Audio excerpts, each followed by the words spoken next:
Usisahau kusubscribe, like na kubonyeza alama ya kengele. Asante. Bana, kuna wakati inafika hatua maamuzi magumu sana huwa ndiyo sehemu pekee ambayo mwanaume yanaweza kumpa ujasiri na liwazo pekee katika kile ambacho anakipitia. Hii inatafsiri pana sana katika hili. Siku ya leo Irani kote kumezizima, yani kelele za watu zile zilizokuwa juu katika hali ya usikivu tulivu, ukiimba uzalendo, ukiimba vita kati yao na Wamarekani. Sasa zile kelele zimetulia ghafla, alafu bendera ya Irani ndiyo inaonekana kuwa juu zaidi, mithili ya mlingoti ulioning'iniza bendera hiyo. Jambo moja kuu, pengine ukawa umefuatilia kwa karibu sana, na hii ni mara baada ya kile ambacho kimetokea siku ya leo, jioni ya leo mpaka majira ya usiku wa leo, tarehe 24 mwezi wa 4 mwaka 2026, siku ya 54 tangu vita kuanza, Februari 28 mwaka huu pia 2026. Kiongozi mkuu wa ngazi za juu katika wazifa wa juu wa Iran, ambaye ndiye alikuwa muhimili wa pekee na mkubwa sana katika taifa la Irani, mara baada ukimwondoa Mujtaba Saidi Ali Khamenei Husseini na ukamtoa Masoud Pezeshkian, ambao hawa wawili, mmoja ni kiongozi mkuu wa taifa la Irani katika maamuzi makuu, alafu mwingine ni kiongozi mkuu katika serikali na diplomasia. Sasa kiongozi ambaye anafuata, ambaye ni spika wa bunge la Iran, naye akiwa na muhimili kubwa sana katika maamuzi ya taifa la Irani na diplomasia, ambaye jioni ya leo amechukua maamuzi magumu zaidi kuwahi kushuhudiwa kote ulimwenguni, maamuzi ambayo mwanaume pekee ndiye anayeweza kuyachukua na kuyabeba na kuhimili mazito ya yale ambayo ameyaamua ndani ya kifua chake, katika moyo wake. Hapa namzungumzia kiongozi mkuu wa bunge la Irani, Bwana Mohammad Ghalibaf, ambaye ndiye alikuwa mstari wa mbele katika diplomasia kati ya Irani na mataifa mengine kule Mashariki ya Kati, na hata vita hivi vinavyoendelea kati ya Irani na Marekani, ambapo Mohammad Ghalibaf alikuwa kiungo muhimu katika kuhakikisha kwamba diplomasia za mataifa yote hasimu kwa Irani zinakuwa tulivu. Na hata kikao cha nyuma katika mkutano wa awali wa mazungumzo ambayo hayakufikiwa makubaliano baina ya Marekani na Irani, chanzo kikubwa cha kuvunjwa kwa mazungumzo hayo yeye Mohammad Ghalibaf, lakini pia chanzo pekee cha sharti kuu la kutofanyika mazungumzo nchini Pakistan, mjini Islamabad, yeye Mohammad Ghalibaf, ambaye alisema kwamba Irani haitowasili nchini Pakistan, Islamabad, mpaka Marekani itakapoachia rasilimali zake na mali zake muhimu ambazo zilishikiliwa hapo awali. Na ndipo viongozi hao, wajumbe wa Irani, watainua mguu wao, watapanda ndege kuelekea Pakistan. Lakini pia Mohammad Ghalibaf alisimama kidete na watu wa Irani, akasema kwamba hakuna kuongea na mtu yeyote katika mazungumzo haya ya kidhalimu baina ya hawa wahasimu na wahusudu Marekani, akisema mpaka vita dhidi ya washirika wetu, dhidi ya ndugu zetu, dhidi ya rafiki zetu kule Lebanon vitakapositishwa, ndipo tutatanua midomo yetu na kuzungumza japo neno moja. Na kweli Marekani ikatii amri kutoka kwa spika huyu wa bunge Mohammad Ghalibaf. Kwa hakika hili la leo huenda likawa linasikitisha sana kwa watu wa Irani, lakini huenda ukawa ni ushindi mkubwa sana na ujasiri mzito kwa watu wa Irani pia, lakini hili linaweza likawa ni furaha na kicheko cha kebehi kwa watu wa Marekani chini ya rais wao Donald John Trump. Kwa nini nakwambia hivi? Twende pamoja ili uweze kufahamu mengi zaidi yaliyojificha nyuma ya haya. Kiongozi mkuu huyo wa spika la bunge ametangaza rasmi siku ya leo kujiuzuru ama kujingatua kwa lugha nyepesi katika nafasi yake ya uspika wa bunge la Iran, nafasi ambayo ni nafasi muhimu na ni nafasi kubwa kwa taifa la Iran, nafasi ambayo ni nyeti na muhimu sana kwa taifa la Iran na ardhi ya Uajemi, nafasi ambayo Mohammad Bagheri Ghalibaf aliishika katika ardhi ya Iran tangu pale alipochaguliwa kuwa kama spika wa bunge la Irani Majlis, tangu pale mapema Mei 28 mwaka 2020, ambapo alichukua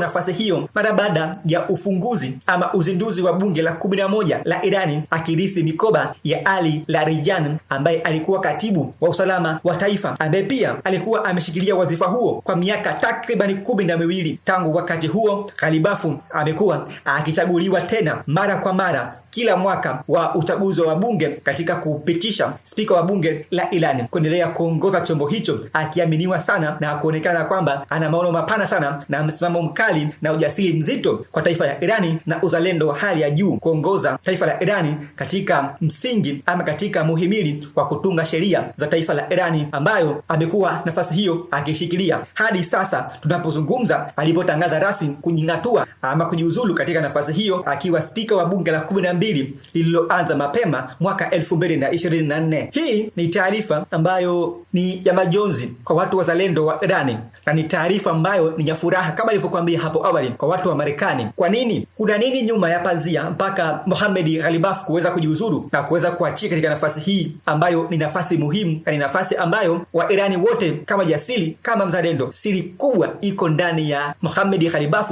kujiuzuru na kujingatua katika kiti chake cha uspika wa bunge la Irani. Endelea kuwa na mimi hadi pale nitakapokuambia kwamba sasa tunaagana. Sasa spika wa bunge la Irani bwana Mohammad Baghel Ghalibaf, yeye amechukua hatua ama jukumu zito sana la kujiudhuru na kujiondoa kabisa katika mzozo unaoendelea baina ya Iran na Marekani katika masuala mazima ya diplomasia katika mazungumzo. Kwa mujibu wa taarifa kutokea shirika la habari la Iran, yani Iran International, na shirika la habari la serikali la Iran IRNA, yameripoti ya kwamba Ghalibaf amechukua jukumu la kujiuzuru, akimwandikia barua kiongozi mkuu wa Iran Mujtaba Khamenei ya kujiuzuru mapema siku ya leo majira ya alasiri. Na hatua hiyo imekuja mara baada ya uongozi wa serikali ya Iran katika masuala ya diplomasia, uongozi ambao unaongozwa si na Mujtaba Khamenei, kwa kile ambacho imeelezwa uongozi unaoongozwa na waziri wa mambo ya kigeni akiwa na rais Masoud Pezeshkian, ambapo Masoud Pezeshkian na Abbas Araghchi wamekuwa na dhamira ya mazungumzo na Iran, jambo ambalo vikosi vya IRGC vikiongozwa na uongozi mkuu wa taifa la Iran, lakini pia na viongozi wengine wakiwemo viongozi wa kimahakama, baraza la wajumbe wa kidini na baraza la wajumbe la wasomi la Iran, wakisema ya kwamba hakuna mazungumzo yoyote yanayopaswa kufanyika dhidi ya mdhalimu Marekani, wakiendelea kusimamia msimamo wao huo kufuatia dhamira ya Abbas Araghchi na wajumbe wenzake kuhitaji mazungumzo na Marekani, ambapo tayari kwa mujibu wa taarifa kutokea nchini Irani zinaeleza kwamba tayari ameshaenda Pakistani Islamabad kwa ajili ya mazungumzo na Marekani, mazungumzo ambayo yanaarifiwa kuongozwa na makamu wa rais wa Marekani J.D. Vance. Spika wa bunge bwana Mohammad Baghel Ghalibaf amechukua jukumu hilo la kujiuzuru kwa kile ambacho ameona kama vile wajumbe wenzake wana dhamira ya mazungumzo na Marekani, jambo ambalo limekuwa likipingwa vikali na raia wote wa Irani, akisema yeye anasimama na watu wa Irani na hayuko tayari kwa mazungumzo dhidi ya wadhalimu, dhidi ya watu ambao wameua ndugu zao katika taifa la Irani. Licha ya bwana Abbas Araghchi kuarifiwa kwamba tayari amekwisha wasili mjini Islamabad Pakistan, lakini baraza la wajumbe la wasomi na baraza la wajumbe la dini la Irani pamoja na jeshi la IRGC tokea nchini Irani wamesema kwamba hakuna mazungumzo yoyote na Marekani licha ya Abbas Araghchi kuwasili nchini Pakistani, na wamesema kwamba Araghchi amewasili nchini Pakistani kwa ajenda zake mwenyewe binafsi na si kwa ajenda kwa niaba ya Irani katika mazungumzo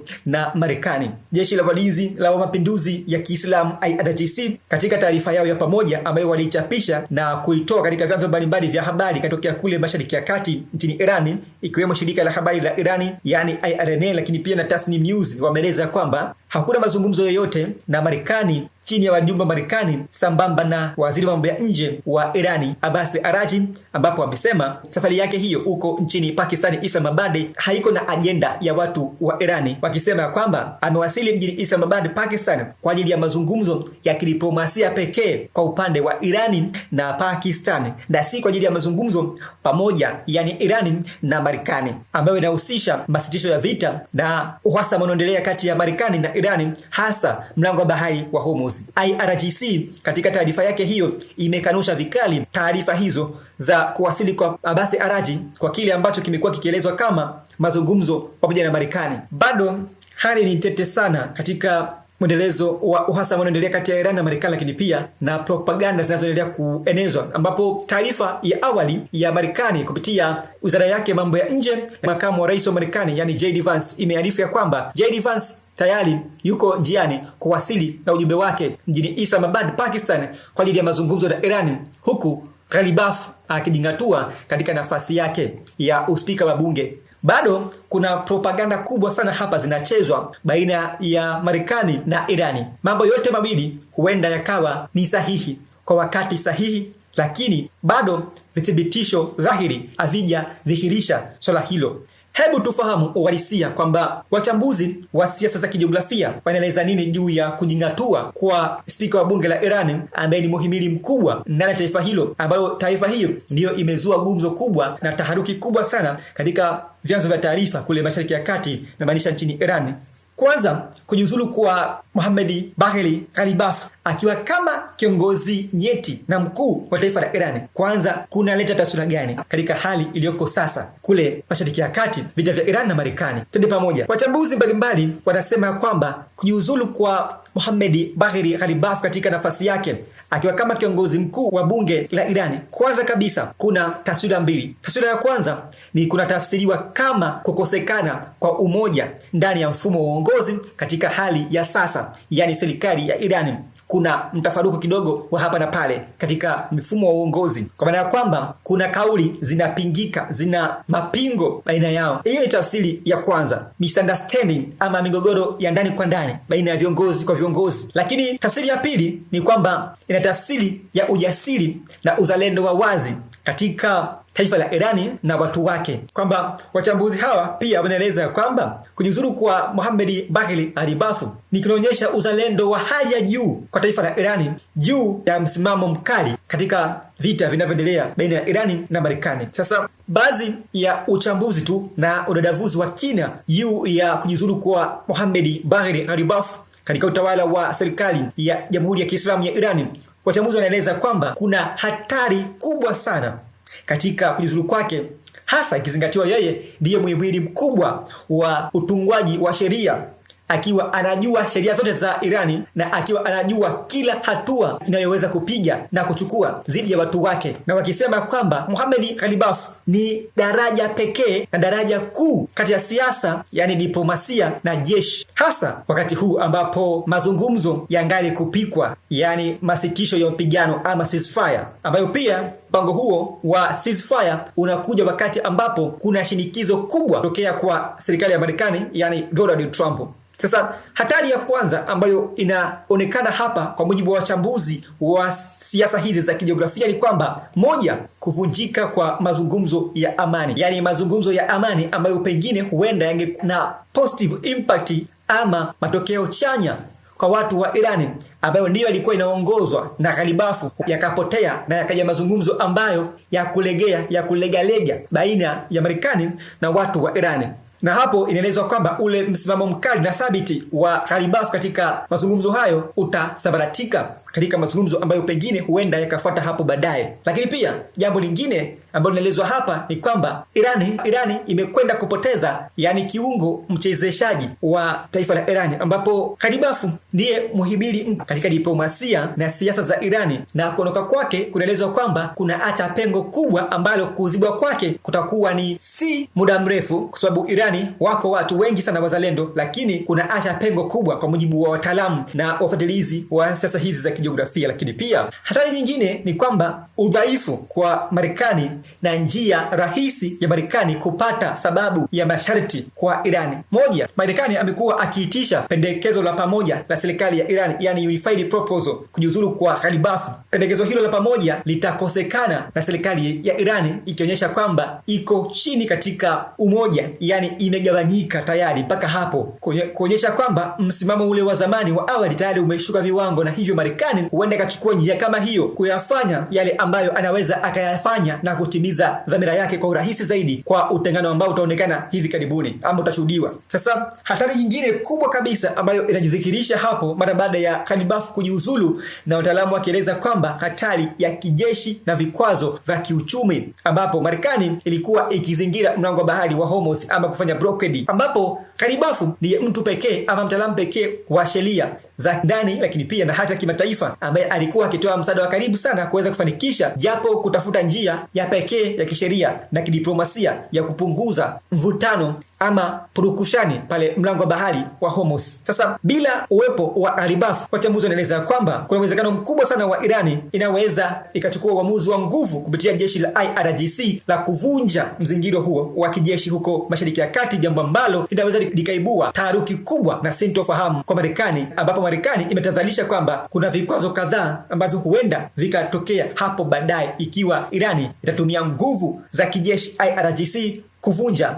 blokedi ya Marekani. Lakini pia Marekani ina dalili za wazi za kuhitaji kutumia silaha nzito za nyuklia katika mlango huu wa bahari wa Hormuz na kuangamiza taifa la Irani. Yote haya si maneno yangu Chifu Mkuu wa Itifaki, bali ni maneno ya wachambuzi na wataalamu zaidi wa masuala haya ya siasa za kijiografia kutokea sehemu mbalimbali ulimwenguni, ambao wao wameeleza kinaga ubaga namna ambavyo athari na madhara ya papo hapo katika hali ilivyo hivi sasa baada ya kiungo muhimu Ali Balighafi kutangaza kujiuzuru ama kujingatua katika nafasi yake ya uspika wa bunge la Jamhuri ya Kiislamu ya Irani. Bado mambo ni mengi sana, maoni ni makubwa sana, hasa katika hali ilivyo hivi sasa kule Mashariki ya Kati, vita baina ya Iran na Marekani, lakini pia na fukuto pale katika mlango wa bahari Hormuz. Swali lingali kusalia, je, ndoto ya Marekani na dhamira yake ya wazi ya kuua kabisa utawala wa Irani ndiyo itakwenda kutimia, ama dhamira yake ya kupelekea mgawanyiko mkali kwa watu wa Irani, hasa uongozi wake, ndiyo tayari umeanza kuonyesha dalili ya kutimia, ama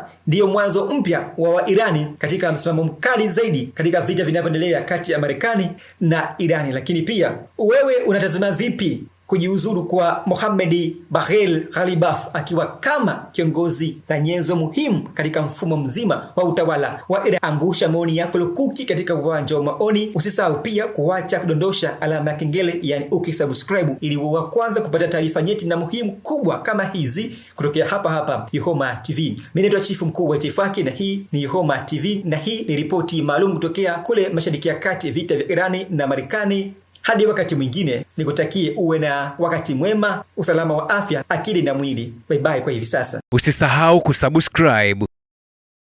like na kubonyeza alama ya kengele. Asante.